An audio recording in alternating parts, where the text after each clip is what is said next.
I usually don't watch stuff, but I'm beginning to wonder because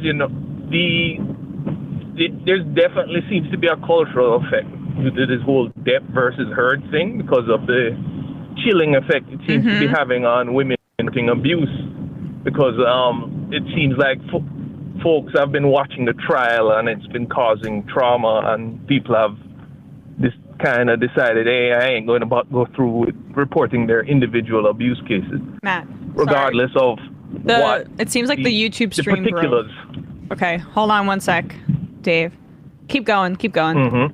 So we're having an issue with the YouTube regardless of the particular of the what was happening in that particular case between Heard and Depp, but the right wing's ability to latch onto this, and as people have said it before, it does remind me of Gamergate, but just bigger.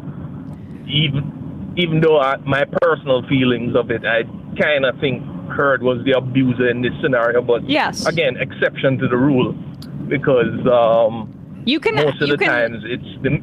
You can have, I think,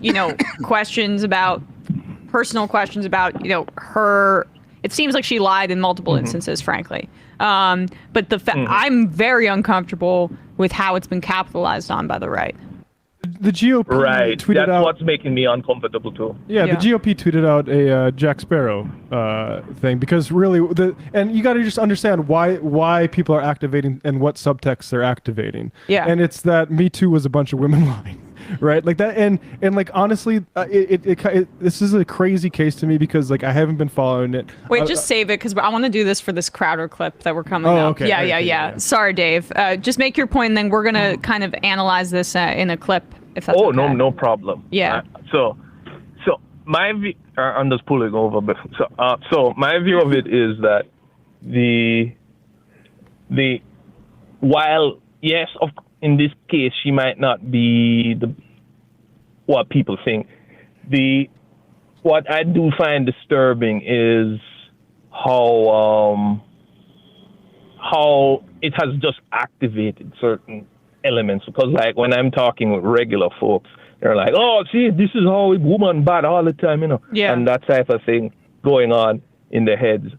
And I'm like, all right, dude, yeah, in this case, she might seem to be the exception to the rule, but most of the times it's the other way around, and I don't know, man. It is worrying because I find it always disturbing that it doesn't even have to be real or fake. The right wing's ability to use various things in culture, to just launch an assault out of thin air. It is kind of terrifying because I don't know, as kind of a leftist, how to even counter that, right? Because when I explain something, it'll take a paragraph because, it's a little more nuanced than that. But I don't know, man. It is disturbing. But I would like to hear your guys' thoughts on it. So we'll expand on this in a bit. Appreciate it, Dave. Thank you. I mean, Adolph Reed called it, I believe, the last time he was on MR, like the provisional coalition politics of reactionaries, that they managed to cobble weird shit together all the time. And this is nothing new to the right. Like,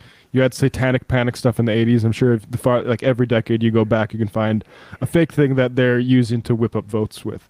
I think Matt Karp had a piece on Gilded Age politics that is very similar. You move away from like real stuff towards these faker and faker issues as basically capitalists take control of the important questions of the economy. So, I mean, the only thing I have to say is like, it has its disadvantages because being incoherent, they need to keep generating it over and over again instead of building on something. And theoretically, like the left should be more coherent because it should be focused more around, my opinion, workers as like the agents, and that doesn't go anywhere. I mean, it does change, as we know, like between factory systems versus like service stuff now. But like assuming that changes,